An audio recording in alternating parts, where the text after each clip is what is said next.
Hey guys, Ryan here. I'm gonna get into a mental health hospital story time. This is going to be one that it was tough for me, and all of that. As you guys know, I'm gonna talk about two things in this episode. But before I get into it, I want to let you know that I am going to be doing another hospital story time today as well. And the one I'm going to do later today, my girlfriend actually made that request. And so for her, Nicole, thank you for doing this and that request. So that's going to be later today and all that. But anyway, in this episode, I'm going to talk about isolation and what is isolation. All right, so isolation, guys, is basically an area in the hospital where you are literally under 24-hour surveillance, and you are usually in there for only two reasons. One, you're suicidal. Two, you want to hurt someone else. Only reason, okay? Even if you wanted to hurt yourself, you wouldn't qualify for isolation unless it was suicide. But, all right, guys. So this is where it's tough. It brings a lot of bad memories back to me because you're in a room that is like, think of it as a big box, okay? You don't have a bathroom in there, okay? You have 4 cameras locked on you in that room, watching you every move. And you don't have a bed. All you have is a concrete floor, 1 pillow, and a blanket. And it's not a blanket like, to lay on and then one to cover up with. It's 1 blanket, okay? So, number one, guys, isolation is not like solitary confinement, okay? You are not locked in that room, okay? You go about your day, you go out and all that. The only difference is when you have to go to your room, you have to go there, okay? And it is a room with a door and it is locked, okay? But I will be very honest with you. Number one, guys, you're not in isolation. It's called observation. I called it isolation. It's called observation, okay? You're not in there long, okay? And what I mean by that is the longest time you can be in observation is 5 days. No more than 5 days. Doesn't matter how extreme. 5 days is the max, okay? So really what I did, guys, is I did a lot of stuff I would not do on the unit or in my own room and all of that. But the one thing I got to be honest with you guys is I didn't go crazy in there. Because despite 4 cameras in the room watching you and you're in the nurse's station and they're watching you, a lot of times my nurses, they would come in and they would sit down with me in there. They would sit on the floor with me. And I remember one nurse, she came in and she sat in and she's like, when you come in here, you grab me and we're gonna come in and we're gonna talk, okay? And all that. And so we did. And you know what? She's like, Ryan, she's like, I can tell 2 things about you already. One, you care so much. You know, you're putting all this effort in, you're working, and she's like, I want you to be proud of that, because she's like, I just got this job. I've worked here for 3 months, and before that, I was in college. And she's like, in my 3 months here, I've never seen someone as hardworking and dedicated to get out as you. Simple as that, okay?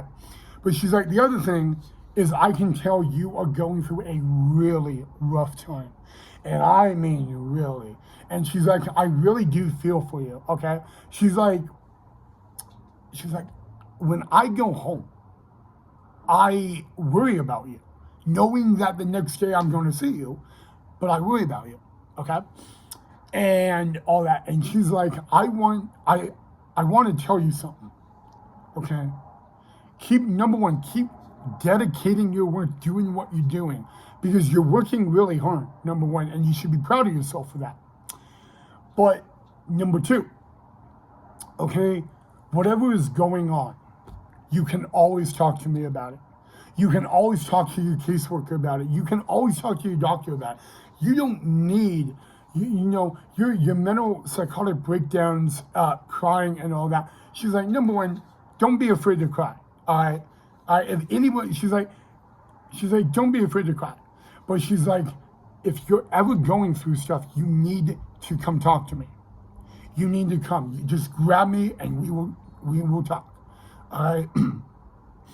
But she's like this. All right. She's like, a lot of times, Ryan, she's like, you're a big guy. And I'm not afraid of you because I know you would not, the only thing that I question and I don't like about you is that you ended up hurting yourself. Okay. And all that. But she's like, if other than that, I think you're one of the most hardworking patients on this unit. And that's something to be proud of. Okay. But guys, isolate the observation room, it sucked. I mean, I was in there in the winter and it was cold. It was like my girlfriend, my mom, my teachers, my friends, they asked me, how could you sleep? Like, you're shivering, right? How could you sleep? Well, I actually found a very unique way. And this is actually a patient that taught me this. A patient said, number one, don't lay on the floor. Don't. You're not going to sleep that way. So how do you sleep? I slept sitting against a wall. And I just do, literally, okay? It's amazing. It's amazing. I thought it would never work. The first night I tried it, I was out like a light. Out like a light, just like that. All right, and this is a patient, guys, that I didn't really talk to. He was he was in for drug rehab and all that. And he literally told me that's the best way you're going to sleep. And it ended up working. Surprisingly, it did. It's crazy, because to this day, I couldn't do that. But when I was in there, I did that. All right. But yeah, guys, observation, guys, it is not fun. Again, you don't have a bathroom. If you have to go to the bathroom and you're in observation, you got to get the nurse. They got to unlock the bathroom. And this is the worst part about it. When you go to the bathroom, they're in the bathroom watching you because they don't know what you're going to do. They don't know if you're going to, I don't know, hurt yourself, whatever, right? But the crazy thing about the bathroom in observation is it's in between, right? There's no sink. You don't wash your hands. Like, how disgusting is that, right? Ew. But yeah, guys, observation was not fun. The longest time I was in observation was 5 days. The shortest time I was in observation was 1 day, okay? Now, when you're in observation, okay, there's like one observation room here, bathroom in between, one here, all right? Now, someone asked me, is there a window? The window in observation is the best window ever. I'm gonna tell you why. In your room, normal room, right? Your window would be like the size of a normal window and you would only be able to see like out 10%. The window in observation room, you could see everything. It's a clear window and it goes to the rec yard, okay? The funny thing is about the window, if you're in the rec yard, you couldn't see through the observation window, but they could see out and all that. Now you would think like I would be able to watch people in the rec yard. No, I didn't, okay? But yeah, that was a story about observation. And I got a request to talk like, what is it like, guys? It is not fun. I do not think it is fun because, guys, you really have to adapt to it, and you really got to realize that you're going to get out. Now, if it wasn't for that nurse being able to sit with me in observation and talk to me. Literally, she didn't have to do that as my nurse. She didn't have to do that at all. And she chose to do it, and it's amazing to me that it took one. I always think, guys, one act of kindness can change someone's day. Just like that.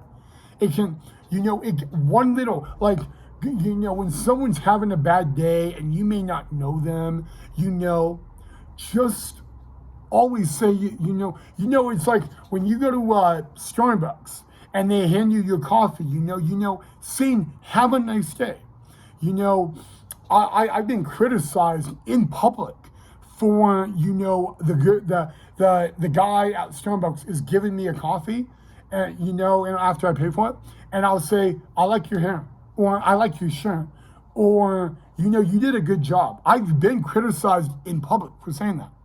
And the reason I say it, guys, it all goes back to that mental hospital with that one nurse. All she did one thing she didn't have to do. She sat in that isolation room for over a half hour with me talking. It is an act of kindness that goes a long way, okay? And I always say that, guys, because she was my nurse, but she's not required to go in observation. She actually is not supposed to be in observation room with a patient because that patient could go out of control. But you know what? It's simple as that, all right? And you know what, guys? I'm not perfect. To this day, when I struggle with mental health, guys, I've done crazy stuff. If you ever know my girlfriend, Nicole, and a lot of you know my girlfriend, Nicole, she will tell you how crazy I've done. Guys, I've attempted suicide at school. I've attempted suicide at work. And the crazy thing about it is I never got in trouble. But I look back at it and I'm like, some of it, guys, I ask myself, what in the world was I thinking? How could I do that? But the funny thing is, guys, you don't know what is going on. Okay, guys, if I can tell you the amount of time I got bullied, I've been bullied my whole life. I've been bullied at work. I've been bullied even here on YouTube. I've been bullied in school. I've been bullied in the grocery store, guys. But as crazy as it seems, every time I've been in a ER for mental health or had the cops calling me for my mental health, that's one thing I've never been bullied on. Never. I've never been yelled at in those scenarios. But guys, I always say act of kindness, okay? And I always say this, I could tell you the best thing I ever got told in a mental hospital by a staff. Best thing. You matter. What? Yeah, you matter. It doesn't matter what people say about you. You matter. Remember that. Be proud of who you are, guys. Be proud of who you are and be proud of who you become. All right?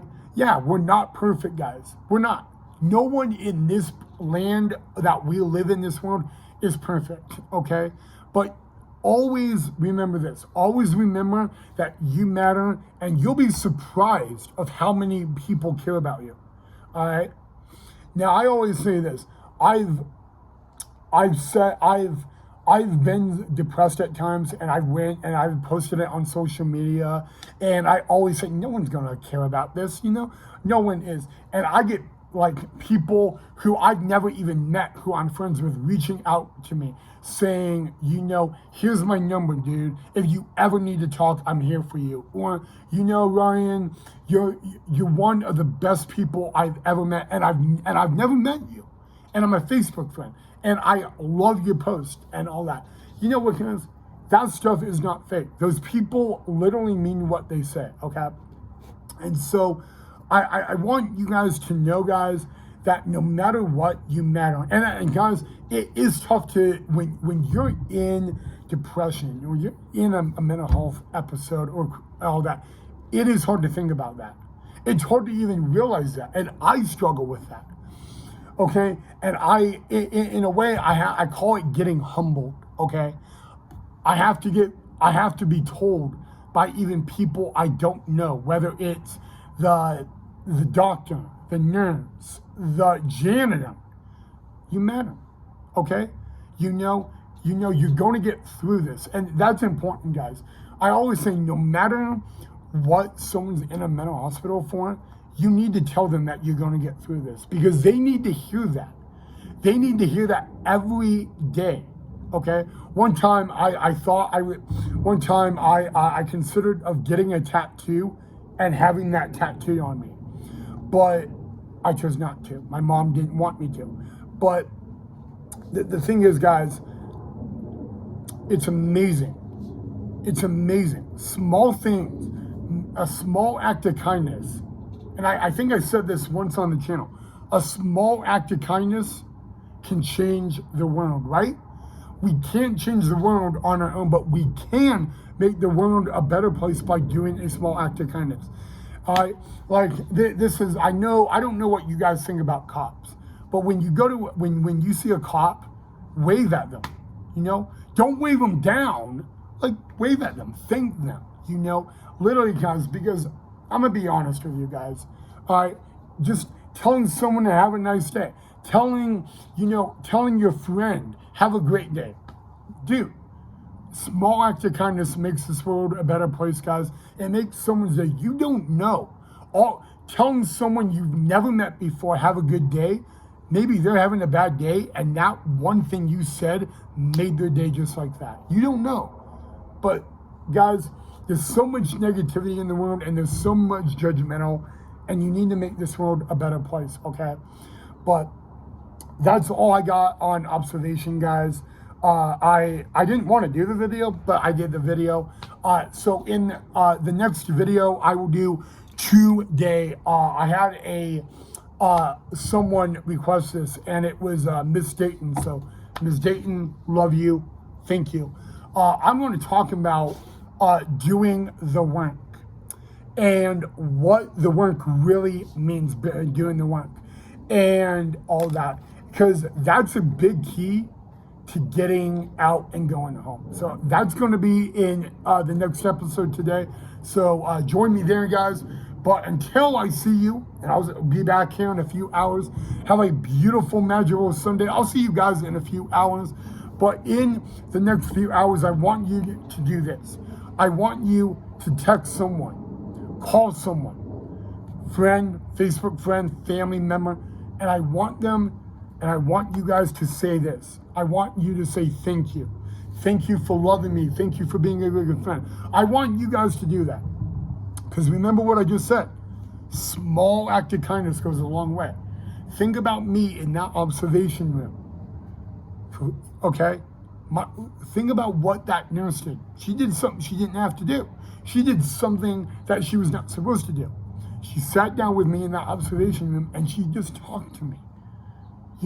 She did what I call a small act of kindness, okay? And think about that, okay? All right, think about that for a minute, all right? So, all right, guys, I will see you guys back here in a few hours, and I am going to talk about the work I had to do, and boy, I'm going to talk about, it was a lot of work. But when I talk about that, I'm going to also discuss why I was in, because I was in for more than one reason. All right, I'll see you guys back here in a few hours.